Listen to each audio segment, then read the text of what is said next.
Hello friends, आज हम discuss करेंगे सुक्रोज के बारे में। देखिए, सुक्रोज की बात करें तो ये मोस्ट कॉमन शुगर होती हैं और इसका यूज पीपल एवरीडे फूड को स्वीट बनाने में करते हैं। अब इसकी मैन्युफैक्चरिंग शुगर केन या शुगर बीट से की जाती है। और सुक्रोज की बात करें तो ये एक तरह का मोस्ट इम्पोर्टेंट ऑर्गेनिक केमिकल होता है जिसकी मैन्युफैक्चरिंग प्योर फॉर्म में लार्ज क्वांटिटी में की जाती है। अब इंडिया में सुक्रोज का प्रिंसिपल सोर्स शुगर कैन होता है और शुगर कैन से जब सुक्रोज बनाई जाती है तो एक रेजिड्यू बचता है जिसको हम बेगास कहते हैं और इसका यूज एज ए फ्यूल और पेपर की मैन्युफैक्चरिंग में किया जाता है। अब बात करते हैं सुक्रोज की प्रिपरेशन की। तो देखिए, सबसे पहले शुगर कैन की श्रेडिंग और क्रशिंग की जाती है, फिर उसका फिल्ट्रेशन करते हैं। अब इससे एक तो आएगा फिल्ट्रेट और एक आएगा रेजिड्यू जिसको हम बेगास कहते हैं। अब फिल्ट्रेट की पीएच को 8 तक एडजस्ट करने के लिए इसमें लाइम ऐड करते हैं और उसके बाद प्रोटीन और पेक्टिन को प्रेसिपिटेट करने के लिए इस मिक्सचर को हीट करते हैं और फिर इसको फिल्टर करेंगे और फिल्ट्रेट में जो अनयूज्ड लाइम होता है उसको रिमूव करने के लिए फिल्ट्रेट में SO2 गैस पास करते हैं जिससे कि अनयूज्ड लाइम कैल्शियम सल्फाइड के फॉर्म में रिमूव हो जाता है और इससे एक कलरलेस फिल्ट्रेट ऑब्टेन होता है जिसको वैक्यूम पैन में कंसंट्रेट किया जाता है जिससे कि सुक्रोज क्रिस्टलाइज आउट हो जाता है। अब इस मिक्सचर को सेंट्रीफ्यूज किया जाता है जिससे कि रॉ शुगर या ब्राउन शुगर मदर लिक्विड से सेपरेट हो जाती हैं। मदर लिक्विड को हम मोलाजेस कहते हैं और इसका यूज फर्मेंटेशन प्रोसेस के थ्रू इथेनॉल की मैन्युफैक्चरिंग के लिए किया जाता है। अब इस रॉ शुगर को वाटर में डिसॉल्व करके और चारकोल कॉलम के थ्रू पास करके प्योरीफाई किया जाता है। चारकोल क्या करता है, जो शुगर का कलर होता है उसको एब्जॉर्ब कर लेता है। फिर एवोप्रेशन और क्रिस्टलाइजेशन के थ्रू सुक्रोज का फॉर्मेशन कर लिया जाता है। अब बात करते हैं सुक्रोज की प्रॉपर्टीज की। तो देखिए, सुक्रोज एक कलरलेस क्रिस्टलाइन सॉलिड होता है और इसका मेल्टिंग पॉइंट 453 केल्विन होता है। अब सॉल्युबिलिटी की बात करें तो ये वाटर सॉल्युबल होता है लेकिन अल्कोहल और ईथर में इनसॉल्युबल होता है। अब ऑप्टिकल प्रॉपर्टीज की बात करें तो सुक्रोज डेक्स्ट्रा रोटेटरी होता है और इसके स्पेसिफिक रोटेशन की वैल्यू +66.5 डिग्री होती है और सुक्रोज म्यूटा रोटेशन शो नहीं करता है।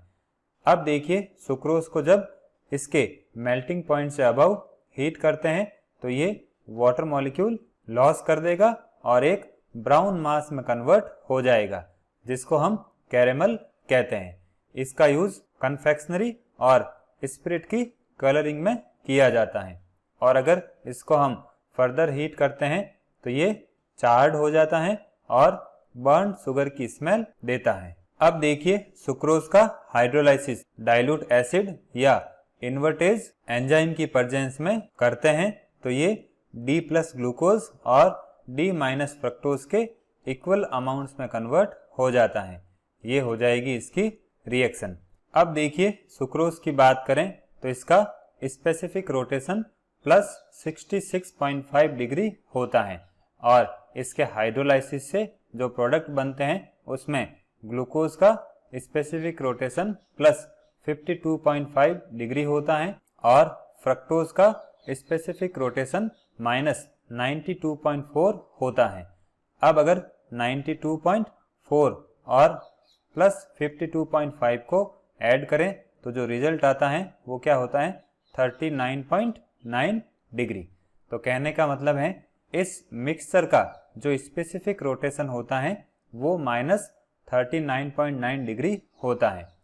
अब रिएक्टेंट की बात करें तो इसका स्पेसिफिक रोटेशन पॉजिटिव होता है और जो प्रोडक्ट का मिक्सचर होता है उसका स्पेसिफिक रोटेशन नेगेटिव होता है।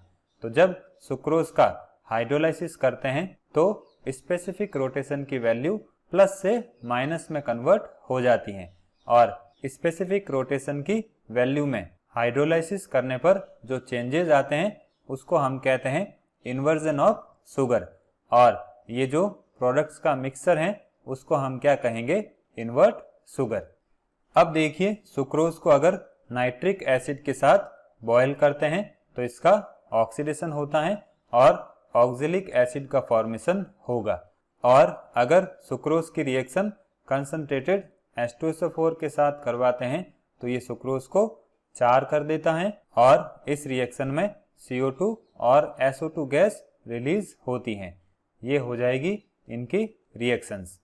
अब अगर सुक्रोज की रिएक्शन एसिटिक एनहाइड्राइड के साथ पाइरिडिन की प्रेजेंस में करवाते हैं तो सुक्रोज का एसिटाइलेशन होता है और ऑक्टा एसीटेट डेरिवेटिव का फॉर्मेशन होता है। अब सुक्रोज की बात करें तो ये नॉन रिड्यूसिंग शुगर होती हैं और सुक्रोज साइनोहाइड्रिन, ऑक्जिम और ऑसेजोन का फॉर्मेशन नहीं करता है। अब बात करते हैं सुक्रोज के यूज की। तो देखिए इसका यूज एज ए फूड और एज ए स्वीटनिंग एजेंट किया जाता है। इसके अलावा इसका यूज फ्रूट प्रोडक्ट्स जैसे जैम्स के प्रिजर्वेशन में भी किया जाता है, और लेबोरेटरी की बात करें तो इसका यूज ऑक्जेलिक एसिड के लेबोरेटरी प्रिपरेशन में किया जाता है और इसके ऑक्टा एसीटेट का यूज अल्कोहल के डीनेचुरेशन में किया जाता है। अब बात करते हैं सुक्रोज के स्ट्रक्चर की। तो इसका मॉलिक्यूलर फार्मूला C12H22O11 हो जाएगा और ये हो जाएगा सुक्रोज का फिशर प्रोजेक्शन फार्मूला, ये हो जाएगा सुक्रोज का हॉवर्थ प्रोजेक्शन फार्मूला और ये हो जाएगा सुक्रोज का कन्फॉर्मेशन।